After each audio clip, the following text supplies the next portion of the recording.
Sejam todos muito bem-vindos ao nosso podcast Academia da Graça. Que maravilha ter você conosco, que maravilha podermos compartilhar, sermos instrumentos da palavra de Deus, compartilharmos aquilo que é uma revelação da graça do Senhor Jesus. É isso mesmo, meu querido. Você que está aí e que ainda não nos segue, não segue o nosso canal do nosso podcast Academia da Graça, nos siga. Comente, curta essa página, compartilhe, né, com pessoas que querem aprender, que querem crescer, que querem avançar e com certeza serão poderosamente edificadas. Nós estamos aqui com o nosso querido apóstolo Antônio Lisboa para mais um episódio onde queremos descortinar diante dos seus olhos muitas revelações da palavra de Deus. Seja bem-vindo, apóstolo Antônio Lisboa. Muito obrigado. Olá, tudo bem com você? Que bom que estamos aqui mais uma vez. Acredito, hoje vamos compartilhar aqui muitas verdades importantes que vão edificar você. Se você gostar, se for realmente edificado, compartilha, tá bom? Passa para frente. Aleluias. Então, vamos avançando, vamos passando. Cada pergunta que nós vamos fazer para o nosso apóstolo aqui, que você venha acompanhar. Tem um caderno aí para anotar, a Bíblia para acompanhar, tudo, né? Vai ser muito edificante para a sua vida. Sem mais delongas, então, vamos para a nossa primeira pergunta desse episódio, que é a seguinte. Apóstolo, nos fale por que a vida cristã normal é desprovida de todo artifício religioso. Então, como eu falei há algum tempo atrás, Deus criou o homem para ter relacionamento com ele. Porque a religião enfatiza obras, enfatiza méritos próprios, né? Meritocracia, justiça própria. Mas o cristianismo, a fé cristã, enfatiza relacionamento, né? Deus nos chama para relacionamento. Portanto, a vida cristã é uma vida de intimidade com Deus, de estar em comunhão, de falar com Deus e ouvir a Deus. Nós não praticamos um monólogo, nós praticamos um diálogo. Conversamos com Deus, falamos, expomos o que estamos passando, desabafamos com Deus, né? Choramos diante dele e ele nos responde, nos dando consolo, nos dando abrigo, nos dando refúgio nele, né? Nos dando respostas. E a vida cristã é uma vida sempre assim, né? De coração para coração, né? Em comunhão, em consonância, em ligação direta com Deus, com o trono de Deus, né? Sem barreira, sem impedimento, né? Sem necessidade de rituais, de ritos, né? Enfim, não precisamos de elaborar um programa, né? Uma forma de culto para poder ter mais comunhão com Deus. Não. A nossa comunhão com Deus é contínua. Nossa vida com Deus é contínua. É sem interrupção. Nós não temos apenas um culto por semana. Nós temos uma vida em culto. Uma vida sempre em culto. Sempre cultuando, sempre diante de Deus. Falando com Deus, tendo momentos de adoração ali durante o dia. É certo que nem todo o tempo que nós temos podemos usar para adorar a Deus, mas a palavra diz que podemos adorá-lo até mesmo do que fazemos no dia a dia, glorificando o seu nome, com bom procedimento, através da direção do Espírito, né? Andando corretamente como o Espírito de Deus nos orienta, tendo uma vida em comunhão constante com Ele. Não importa onde estejamos, se estamos dentro de um local que é considerado sagrado pelas pessoas, ou se estamos no deserto, se estamos numa montanha, se estamos no mar, né? Se estamos vestidos ou se estamos desnudos, tomando banho, em qualquer lugar. Porque Deus é Espírito e nós o adoramos em Espírito. Nossa vida é espiritual. Porque a definição do homem é a seguinte: nós somos espíritos. Eu sou um espírito. Eu possuo uma alma. E eu habito num corpo. Então, eu sou um espírito. Você é um espírito. né? E Deus é espírito. E Jesus disse, Deus é espírito e importa que seus adoradores o adorem em espírito e em verdade. Então, a vida com Deus é assim. É verdade que na igreja nós temos uma reunião, nós temos um culto festivo, né, de celebração, com música, com cantores, com instrumentos, né, com tecnologia, com som apropriado, com tudo sofisticado. Mas a nossa vida com Deus não se restringe, não se resume a um culto na igreja, a uma reunião. É o dia a dia. Então eu digo que a vida cristã é desprovida, né, de elementos da religiosidade. Porque a religião ela inventou muitos artifícios, né, para que a pessoa se sinta mais fervorosa, ou que possa manifestar mais fervor. Às vezes fica até difícil seguir, né, apóstolo? Fica difícil Tanto seguir. É difícil, tanto de coisa, tanto de protocolo. A palavra diz que nós temos que ter simplicidade. Aleluia. Não podemos afastar da simplicidade de Cristo. Porque você vê Jesus ali, né, naquele tempo, na Palestina antiga, Jesus se movendo, né, nas montanhas, se movendo nos vales, se movendo no Mar da Galileia, se movendo nas ruas de Jerusalém, e sempre voltado para cima, sempre voltado para o Pai, sempre em comunhão com o Pai, sem necessidade de nenhum elemento palpável, nada deste mundo para que ele pudesse ser estimulado a ter comunhão com o Pai. Não, eu estou em comunhão com o Pai. Eu vim do Pai, estou com o Pai, sou um com o Pai, falo com o Pai em qualquer lugar, o Pai está comigo, o Pai me sustenta, o Pai fala comigo. Então, essa é a nossa vida, é uma vida em constante comunhão. Glória a Deus. Apóstolo, mas vamos lá, de onde que vieram tantos costumes, tradições e observâncias religiosas que existem na igreja cristã atual? Pois é, quando você se volta lá para o livro de Atos dos Apóstolos, né, você vê a igreja lá no início, né? Começou lá no cenáculo, né, com 120 pessoas em oração, e ali no dia de Pentecostes o Espírito Santo veio, né, com manifestações sobrenaturais, e a igreja passou a falar em línguas, em outras línguas, né, e passou a profetizar ali, passou a pregar o evangelho, e a partir dali a igreja é vista, né, sempre em comunhão com Deus e se distanciando mais e mais do judaísmo. Mas a partir ali do terceiro, quarto séculos, a igreja começou a reintroduzir elementos do judaísmo, da religião judaica, na igreja, né? E aí começou, primeiro, tirando o sacerdócio de todos, o sacerdócio universal de todos os crentes, e restringindo ou colocando apenas ao encargo de alguns iluminados, alguns poucos iluminados, que eram chamados bispos e tal.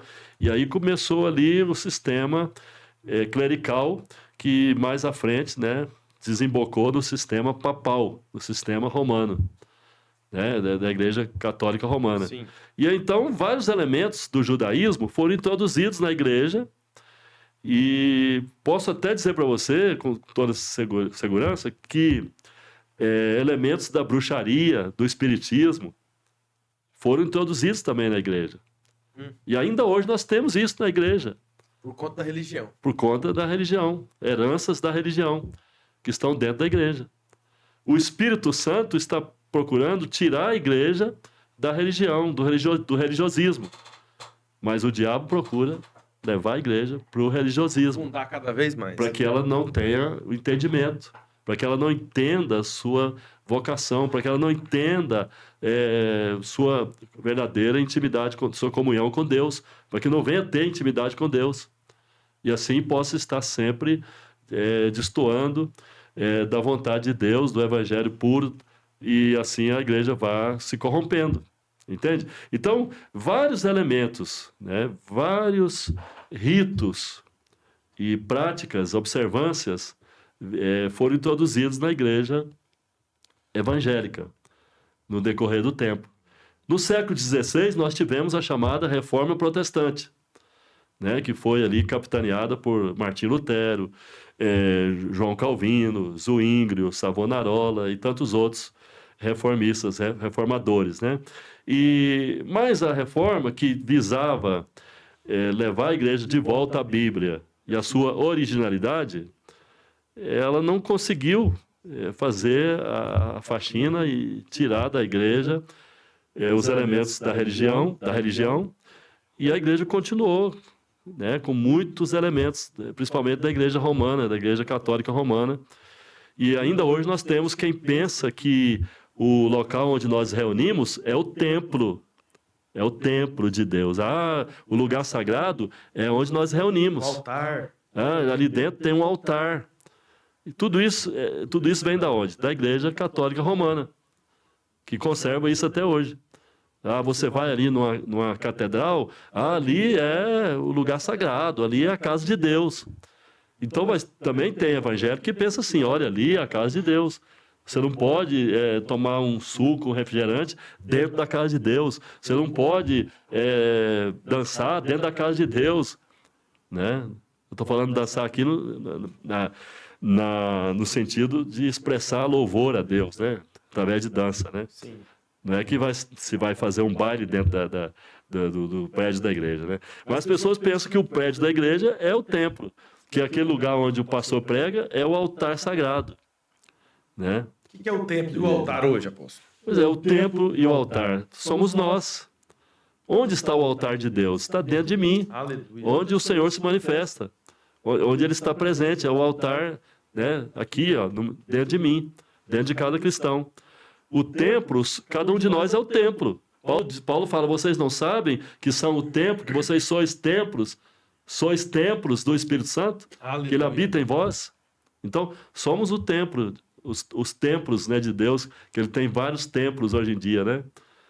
Entendeu, Miquel? Então, dessa maneira nós vemos que a igreja evangélica ainda está, né, repleta de adereços, objetos sagrados e tantos elementos do judaísmo, especialmente do judaísmo e da Igreja Católica Romana. Apóstolo, o senhor tem pregado muito que o ponto de vista de Deus em relação à religiosidade é maligno, né? Que a religiosidade ela é maligna do ponto de vista de Deus. Esclarece para nós essa afirmativa aí. Então, ela é maligna porque, como eu falei aqui, afasta a pessoa de Deus, afasta, né, o homem de Deus. O religioso, ele procura coisas complicadas, difíceis, ele procura cada vez mais uma coisa sofisticada, complexa para a vida dele, ao invés de buscar simplicidade. Em vez de dizer, não, peraí, eu vou voltar-me para Deus aqui em espírito, eu vou agora falar com Deus, eu vou me voltar para as Escrituras, para a palavra, eu vou procurar seguir o que está escrito no Novo Testamento. Mas tem gente que está misturando, fazendo aí eventos diversos, com o jejum de Daniel, com a luta de Davi com Golias, com isso e aquilo, com o Monte Sagrado, vamos ao Monte Santo, vamos fazer isso, a campanha da fogueira, não sei o quê. Aí você vê que isso afasta as pessoas da graça, afasta as pessoas do verdadeiro evangelho, da nova aliança, que prega o quê? Que mostra o quê? Que nós somos salvos pela graça, redimidos pelo sangue de Jesus, temos o Espírito Santo habitando em nós, somos filhos de Deus, temos essa nova identidade em Cristo, somos nova criação de Deus, e não temos que fazer nada, não temos que pagar preço nenhum, não temos que lançar mão de nenhum tipo de elemento religioso para sermos aprovados diante de Deus. É tudo em espírito, é tudo interior, é tudo pela fé e pela graça somente. Aleluia. Então a religião é maligna, porque leva as pessoas a pensar que precisam fazer algo, que somente Cristo não basta, que somente a obra da cruz não basta, você fazer algo para completar que a salvação. somente o sangue não paga os nossos pecados, não apaga nossos pecados. Temos que fazer obra, temos que fazer esforço, temos que ter sacrifícios diversos para poder alcançar a salvação ou para poder manter a salvação. Então, tudo isso afasta as pessoas do verdadeiro evangelho e Deus considera religiosidade maligna. Sim. Como que nós podemos, então, apóstolo, remover as distorções, os enganos e desvios da religiosidade do meio cristão evangélico? Então, primeiro, a liderança da igreja precisa se conscientizar que a velha aliança já é passada. A velha aliança já encerrou. Jesus cumpriu, deu encerramento, né, à velha aliança, quando ele morreu na cruz, quando ele disse, está consumado. Então, acabou a velha aliança. Não temos mais que nos prender à velha aliança. Né? Lemos o Velho Testamento, Jesus é revelado nas páginas, nas Escrituras, nas páginas das Escrituras. Jesus é revelado em cada parte da Escritura. Sim, Jesus é revelado na Bíblia, de Gênesis a Apocalipse. Então nós lemos o Velho Testamento à procura de Cristo, da revelação de Cristo lá, através de figuras, símbolos, tipologias, histórias. Ali nós encontramos Cristo se revelando. Então temos que continuar com o Velho Testamento, lendo o Velho Testamento. Mas não temos que seguir as leis do Velho Testamento, o Decálogo, os 613 mandamentos, né, que estão inseridos na Velha Aliança. Né? Não temos. Hoje é nova aliança. Agora somos sujeitos ao Espírito de Deus, seguimos as direções apostólicas. A igreja primitiva, ela perseverava em quê? Perseverava no partir do pão, nas orações, e na fé e na doutrina apostólica, na comunhão e na doutrina apostólica. Aleluia. Então a igreja tem que perseverar nisso. É na fé, na oração, na comunhão e na doutrina, ou doutrinas apostólicas, que são as doutrinas, na sua maioria, escritas pelo apóstolo Paulo. Ali de Romanos até Hebreus, ali você vê como que é a nova aliança, como você deve encarar você sob a ótica da cruz, quem é você em Cristo, como é a sua vida hoje espiritualmente, né? Simples, desapegada de tudo, das coisas da terra, desapegada da religião, desapegada de tudo e voltada para Deus o tempo todo, ciente de que você existe para Deus, você existe para cumprir propósitos elevados, você existe para expandir o reino de Deus na terra. Então é por aí que nós temos que seguir, né? E eu penso que é por aí que nós vamos levar a igreja a se desprender, né, de todo esse sistema de crenças errado, né? Todas essas tradições humanas que ainda estão dentro da igreja, né? Temos que afastar disso. Temos que abandonar esse sistema. Temos que deixar toda crendice, deixar toda observância meramente ritual, fria, que não tem nada a ver com Jesus, nada a ver com o Espírito. Entende? Então é por aí, a liderança tem que se conscientizar. E é claro, cada irmão, cada irmã que tem estudado a Bíblia, que já tem recebido a luz da revelação da nova aliança, precisa avançar, né, em revelação, em conhecimento, ler mais o Novo Testamento, entender as duas alianças que estão na Bíblia, a velha e a nova, desprender da velha e se apegar à nova, e andar em novidade de vida, como Paulo fala. Então, a partir daí, nós vamos ter uma vida espiritual relevante e que vai satisfazer. Apóstolo, como que um cristão se torna efetivamente religioso? Então, quando ele deixa a comunhão simples, pura com Deus e passa a se prender a coisas visíveis, coisas materiais, coisas dessa terra, coisas que muitas vezes são aparatos, né, de religiosidade para ostentar uma aparência de piedade.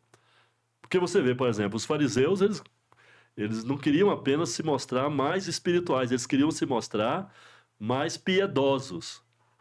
Né? Então, naquela tentativa de se mostrar mais piedosos, eles usavam roupas diferentes, né? Colocavam uma pulseira aqui na testa, aqui, pregavam uma caixinha aqui na testa, né? Com textos do Velho Testamento, queriam mostrar, através de longas orações que faziam na rua, né, nas praças, que eles eram muito próximos a Deus, mas tudo aquilo era aparência. Então, quando o cristão se prende à aparência, se prende ao visível e se esquece que tudo na vida espiritual é invisível, vem de um contato direto com Deus, que não é visível aqui no plano físico, né, que tem resultados no plano físico. Com certeza tem resultados no plano físico. Sim. Mas a nossa vida com Deus, ela é espiritual. Então, quando o cristão se prende a aspectos externos da igreja, por exemplo, vou falar algo aqui. Não tem nada errado você ter um salão de reunião aconchegante, com ar-condicionado, bem projetado, né, com cadeiras almofadadas, um local bonito, né, com um painel ali bem tecnológico, com tudo ali, né, tudo bem elaborado, projetado, um culto festivo, com muitos instrumentos, né, às vezes até com aquele fumacê ali, aquela fumaça que se coloca. Nada disso aí me incomoda, mas o que me incomoda, e penso que incomoda a Deus também, é quando a igreja se prende a isso. Porque nada disso nos leva a Deus. Nisso, né? Nada disso nos leva a Deus. Não tem quem me convença, não, isso leva a Deus. Não. Tem igrejas hoje em dia que se reúnem em palhoças. Tem igreja hoje em dia, na China, em países comunistas, que se reúnem em cavernas, em lugares subterrâneos. Esgoto, né? Esgotos, né? A igreja lá no início se reunia em catacumbas, em cemitérios. Então, quer dizer, não importa onde você está reunido, né? Não importa onde você vai se reunir. Volto a dizer, não sou contra. Aqui a nossa igreja usa todo tipo de artifício nesse sentido, de melhorar as condições para que as pessoas fiquem acomodadas, se sintam bem. Né? Nós temos tecnologia, né? Se não tivéssemos, não estaríamos aqui agora ministrando dessa maneira. Então, tudo isso é importante, mas isso não é que é fundamental. Isso não é vital. Isso são aparatos, são ferramentas que nos ajudam a exercer o nosso ministério. Mas a igreja não pode se prender a nada material, nada externo, nada visível, porque a nossa fé é invisível, né? Deus é invisível. E nós temos que viver uma vida voltada para Deus e não voltada para as coisas. Então, quando o crente passa a se tornar um fariseu, né, passa a se voltar para as coisas que aparentam, que demonstram piedade externa e não piedade verdadeira, interna, então ele vai se tornando religioso. Quando a pessoa passa a misturar a graça com a lei, vai se tornando religiosa. Quando a pessoa passa a fazer exigências que Deus não fez, olha, meu irmão, você tem que andar assim. Olha, meu irmão, você tem que cortar o cabelo. Olha, meu irmão, você tem que... olha, irmão, você tem que aumentar a sua saia aí. Olha, não sei o quê, não pode isso, não pode aquilo. E começa, então, a ficar religioso. E isso é religiosidade que não tem sentido. Não é isso que Deus está querendo, porque a verdadeira transformação que Deus opera em nossa vida é de dentro para fora, e não de fora para dentro. Entendeu? Aleluia! É isso mesmo. A verdadeira transformação é de dentro para fora, né, apóstolo? Exatamente. Deus começa a trabalhar lá dentro. E o diabo, ele sempre trabalha de fora A religião propõe isso. para dentro. É tudo de fora para dentro. A religião Né? tem que mostrar uma mudança externa, né? É tudo partindo da carne, do esforço carnal, para alcançar algo interior, espiritual. E com Deus é diferente. Primeiro é espiritual, primeiro é por dentro. E aí depois as coisas vão acontecendo por fora. Para encerrar, apóstolo, então, o que é uma espiritualidade exacerbada? Então, hoje em dia encontramos em todos os meios religiosos, né, esse tipo de espiritualidade. É a espiritualidade que mostra descontrole, destempero, né, é aquela forçação de barra que acontece às vezes, né? A pessoa sabe os limites, né, que precisa ter, mas não se segura. E aí há pessoas que falam assim, não, mas eu não consigo me segurar. Quando Deus vem, eu preciso liberar o que Ele está fazendo.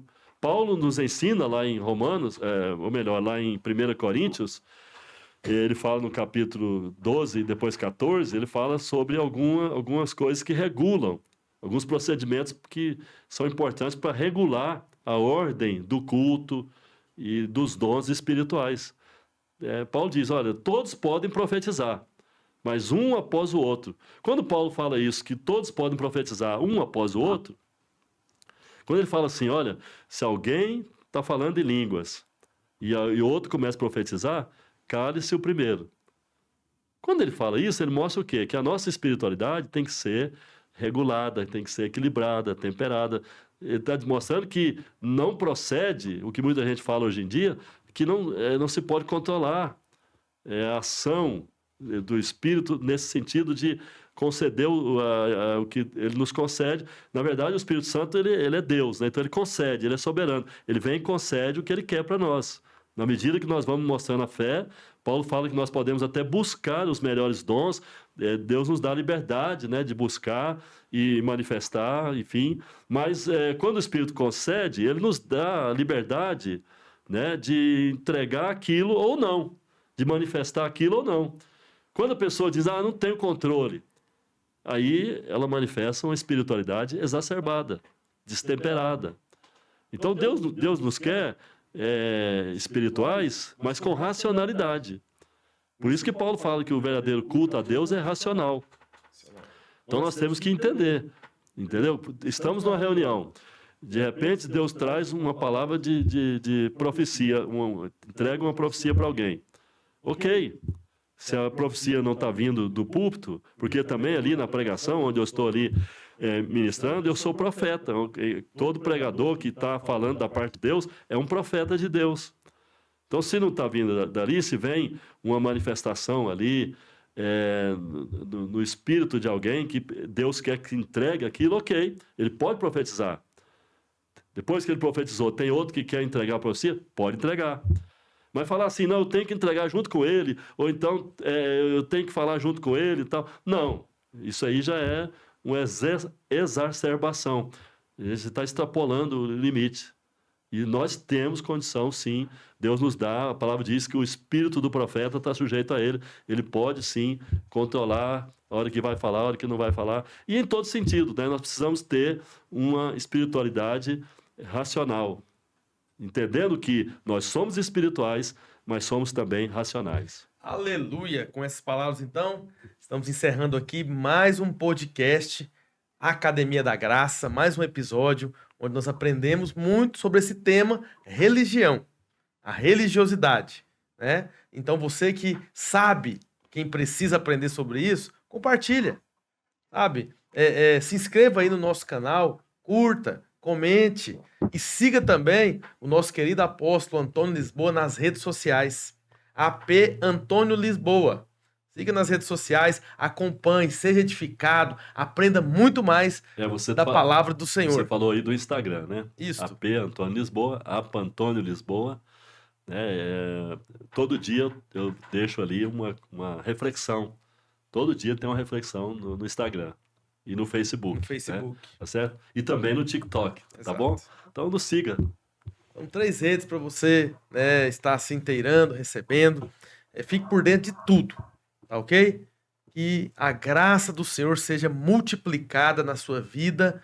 Fica aí debaixo desse favor maravilhoso do Senhor. E até o próximo episódio.